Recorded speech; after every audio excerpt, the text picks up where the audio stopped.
Good morning, and welcome to the Africa Weekly Talk. Today's subject on the docket is the blame game. The blame game coming from some current as well as former African leaders with regards to the state of Africa's young democracy and its impact on its economic systems as a whole. But this has to do with a seminar organized by the African Progress Group that took place about a month ago in Abeokuta, Nigeria, where the former president of Nigeria, Olusegun Obasanjo, made some strong comments with regards to the state of Africa's young democracy, where he said that because of Western liberal democracy's import onto the continent of Africa, Africa's young democracy has failed or is failing. But Africa has to chart its own form of democratic values and so on and so forth, which in some cases, I do agree on that. But he also made some comments as to why these Western liberal democracies have contributed to this failure, where I disagree. And let me piggyback on the segment I did last week with regards to this issue of Africa's state of Africa's young democracy and so on forth. And in that segment, I talked about how democracies, real democracies, are uniform. Real democracies are uniform. It's universal. There's nothing different from the people of Africa having life, liberty, and pursuit of happiness from that of people from Europe, America, or Asia. And these are the basic tenets, the core tenets of every real democratic society. The right to have life, liberty, and pursuit of happiness, as well as the right to choose your representatives, to elect your leaders, have free speech, freedom of the press, and so on and so forth. These are basic rights that every real democratic society aspires to have. So when you talk about the key tenets of a democratic society, it's universal, it's uniform. Now, when it comes to how you chart that into your the governance of your society, that's a different issue. How you incorporate that to the rule of law and set it as the foundation for your government, that is where each democratic society within every country charts its own path. But the basic core tenets of every democratic society will always be uniform and universal. But the problem I have with some of these leaders talking about Africa's democracy have failed and is failing is that a lot of these leaders talk about democracy and incorporate it with the economic systems. And therefore, because of the failure of their governments in terms of implementing policies that will also lead to a better economic system for their various African countries, they combine these together and make it seem that because of their failed economic policies, as well as their level of corruptions that they have in their various African countries, that is also contributing to their failure in terms of their democratic principles and so on and so forth. But the problem is that Africa's democracy hasn't failed. It is the African governments that have failed democracy. Okay? Democracy hasn't failed in Africa. It is African governments that have failed democracy. It is these African governments who don't have rule of law in their various African countries. It is these African governments that are full of corrupt leaders, fraudulent leaders, bad governors, stealing their natural resources from their various African countries, and basically sharing it among themselves and their oligarch friends and crony capitalism and so on and so forth. So if you want to compare in terms of the governance as well as the economic aspect of Africa's young democracy, then you can tell clearly that the basic principles of every democratic society has to be there. but it is how you chart these democratic principles into governing and also to create a path to economic prosperity within your various African countries. That is where it has failed in Africa. So democracy hasn't failed in Africa because of the principles or the values of a democratic society. Democracy has failed in Africa because of bad governance, because of corrupt African leaders, as well as corrupt political parties that have been structured in a way to benefit the corrupt leaders as well as their crony capitalists and family businesses and friends and so on and so forth. Now, this blame game that goes on by these African leaders and former leaders and so on has been going on for some time now. And this has even created this notion around the world, even from some coming from Western media, as well as even within the African continent as well, where there's a notion that somehow democracy is not good for Africa. So they talk about democracy as like democracy is only good for certain people based on their cultures. But fellas, let's be clear. The basic tenets of every democratic principle is no different for people in Europe, Asia, or America, or Africa. They are all the same. So democracy is good for every continent, period. Democracy is good for Africa just as it's good for Europe. But it's the way we have implemented our democratic systems and values on our continent. That is where the problem is. So we have to separate what we have created here from the basic tenets, that mean the core tenets of every democratic society. Let's not get confused with that. And that is where I think we are confused with. When you hear these leaders talk about, oh, democracy is not good for Africa, Africans cannot practice democracy, that's bull. All that stuff is baloney. Because every democratic society aspires for the same thing. It doesn't matter whether you're in America or you're in Europe or you're in Africa or Asia. Every human being aspires for the same basic principles of a democratic society. But it is how your governments have implemented the governance of those democratic principles is what the problem is. It's where the problem is. The lack of rule of law has nothing to do with Western liberal democracies being important onto the African continent. It is because of the African governments that have created that system in their own various African countries.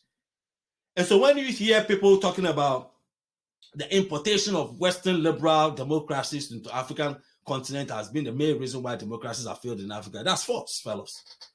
Don't buy into that. There has to be a pushback. And I hope the civic societies in these various African countries will start pushing back on this notion that democracy wouldn't work in Africa, it doesn't work in Africa, and all that nonsense. Because it is not true. It is the governance of our various African countries, the governments that we have created, the fraudulent government, the corrupt leadership. You know what I'm saying? Those are the reasons why we have failed systems in our various African countries. It has nothing to do with the core tenet of every democratic society. Now, and then you also hear about this blame about how the exploitation by colonial masters and therefore how the influence of Western, ideas and so on and so forth. Look, like I said in that segment, at some point in every democratic society, you have to chart your own path and you incorporate your culture as well as the society as a whole into that democratic form of government that you are going to form. By the end of the day, the basic foundation that democratic system is going to sit on is going to be the rule of law. And that rule of law has to exist in that democratic forum. But if you don't have rule of law, you can never have a good democratic society, period. There can never be a real democratic society without rule of law. And I stated that in my other segments. And I stand by that. And that is what we lack in most of our African countries, because we don't have rule of law. But the key issue that brought about this topic that I'm talking about right now had to do also with a video, an audio that was sent to me. I think I've seen it, I saw it somewhere last year, either last year or early this year, where a honorable queen, a member of parliament of Gambia, had the opportunity to address the parliament of Gambia with regards to their budget. And I want you guys to listen to this honorable queen, and you can understand why we have the right to say that African democracy, in terms of its economic systems, have failed in some ways, but the blame of it has nothing to do with Western import of their liberal democracies into Africa, but it has to do more with our own system of governments that we have established under the guise of democracy. You know, it is our own system of government that we have established. That is where the problem is. That is what has created all these hardships, these economic hardships, as well as indebtedness and the bad governance within our various African countries on the continent of Africa. So if we're going to talk about what democracy has done and so on and so forth, please, fellas, let's not buy into this baloney talk that democracy doesn't work in Africa, it won't work, and all that nonsense. Democracy works everywhere if it's implemented right. But if it is not, then you're not going to have real democracy. And that is what we don't have in Africa. We don't have real democracies. We have corrupt democracies. And let's call a spade, and that is what it is. But first of all, let's go ahead and hear this honorable queen of Gambia parliament talking about what the budget of Gambia is doing to its citizens. And you can understand the point I'm making. So let's go ahead and hear this honorable queen, fellows, and I'll get back to you guys. Looking at the honorable minister's statement and looking at the budget, I think that our government does not love this country. They do not have the feeling to nurture our children in this country. Honorable Speaker, $6 billion in salaries alone, not in administrative cost. Honorable Speaker, and we say we are a poor country. Honorable Speaker, the median age in this country is 19 years old. We should consider the life and the livelihood of our children. We should be investing in education. We should be investing in health rather than paying ourselves, feeding ourselves out of the poor people of this country. I will start with this August Assembly, Honorable Speaker. Honorable Speaker, to see the salary of the Honorable Speaker increased from 658 million to 658,000 to 1,560,000. I feel ashamed to call myself an honorable member, Honorable Speaker. I gave myself for service. I did not give myself for the poor people to feed me and my family, Honorable Speaker. When I saw this, I felt embarrassed. I did not want to come to this budget session because I said to myself, there is no need, because we are just sharing the cake in our pockets, going home, feeding ourselves.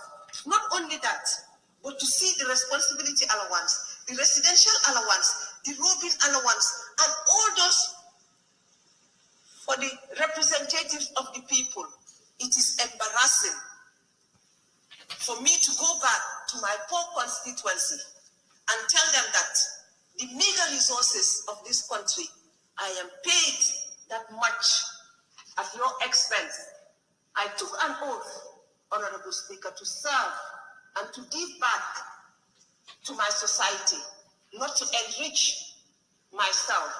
And even if I go to the Constitution, Honorable Speaker, it says that we shouldn't deliberately enrich ourselves. And increasing our salaries is deliberately enriching ourselves. and that is an embarrassment. I think as a National Assembly, we should not accept any salary increment. It was in this August Assembly that we sat and discussed the salaries of the ministers and denied them, even though they went behind our backs and increased it. That is their problem. We offered ourselves for service, Honorable Speaker. We were not appointed. We were elected and we offered ourselves, Honorable Speaker. And I think we should think of our people when we do the budget. I'm not allowing you to observe me. I don't have that time. When you are on your own feet, observe yourself, please. Thank you. Honorable Speaker, when we go to the office of the President, Honorable Speaker, I have seen new units, ICT units, being established at the office of the President. The office of the President has, I think, whatever they call it, the person that does public speech or whatever, that lady. Why would he need an other ICT? Why would the Honorable, His Excellency want 6 advisors? How many ministers does he have in addition to the new ministries? If the President is telling us that the ministers are not good enough, I told this August Assembly here last year when we did the budget, if he is implying that his ministers are not good, let him sack them and apply and appoint advisors. The ministers, according to our constitution, should be competent enough to advise him on any policy under their ministries. And if they are not good enough, and if that is what he's implying, that they are not good enough, let him sack them and appoint advisors in their place. But as a poor country, we cannot be paying ministers and be paying advisors and be paying deputy advisors. Come on, we are a poor country. Instead of thinking of ourselves, 6 billion in emoluments alone. Come on. Honorable Speaker, I think we should think of the Gambian people, not our pockets. We say that when you are a politician, your skin starts shining. And I'm starting to believe it. Once you are appointed a minister, before 2 months, you marry a second wife. You start buying homes abroad. Come on. At the expense of who? At the expense of the poor Gambian? No way. Mr. Speaker, I am ashamed to call myself a National Assembly member. To be honest, I did not want to contest again. The only reason I contested was to show them that I can come back to this August Assembly. And I did against all odds, Mr. Speaker. If they want, they can die seeing me at the Assembly, but I will come. Here we go, fellas. That is a real queen, a real leader. And that is the point she was making on the floor of the parliament at the budget session in Gambia. And she hit the point clearly, stated clearly. I mean, you heard what she said. I mean, when people talking about democracy and then the implications of democracy to economic prosperity and so on and so forth, they sometimes want to separate those two things, but they are the same. Because when you set up a democratic government, that democratic government is what enables a country to also use its economic system on top of that democratic government to help build the economic prosperity for its citizens and the country as a whole. And you heard this Honorable Queen Member of Parliament of Gambia talking about how members of parliament of that country, as well as the presidency, are enriching themselves at the expense of their poor citizens. And she did mention a couple of times about how poor that country is. Now, fellas, look at it this way, fellas. I'm talking about Gambia, a very small, poor country. But look at how much they want to pay themselves. Look at how much money they're spending on themselves, whilst majority of their citizens, some of them can't even afford 3 square meals of food a day in their various African countries. And then you're going to sit down here and be fooled by these African leaders and these some Western media and some African media talking about democracy is not good for Africa and all that nonsense, fellas. What has that got to do with democracy? you have the opportunity to shape your democracy so that democratic systems that you are going to implement will benefit your country and your citizens. But if you have a corrupt system, it doesn't matter what kind of democratic system that you try to set up, it's not going to work. Because at the end of the day, corrupt systems thrive on lack of rule of law. They thrive on the lack of rule of law. And that is what most African countries, if not all African countries, thrive on. Because there are no rule of law in your various African countries. So when I hear these leaders and some former current leaders, some former African leaders talking about how Western liberal democracies have impacted and caused the reason why democracies have failed in Africa, friends, fellows, that is all baloney. We have to have a pushback to that notion. Democracies in Africa have failed because of bad governance, corrupt leaders, fraudulent leaders, and lack of rule of law. That is why democracy in Africa have failed. It is not because Africa cannot practice democracy. Okay? Africa can practice democracy just as any continent on this planet. Right? Democracy didn't fail Africa. It is the African governments that have failed democracy. So let's get that straight. So let's not fall into this notion that democracy is not good for Africa and democracy, Western style democracy is bad for Africa, all that nonsense. At the end of the day, the core tenets of every democratic society is universal, is the same. Every human being on this planet wants life, liberty, and pursuit of happiness.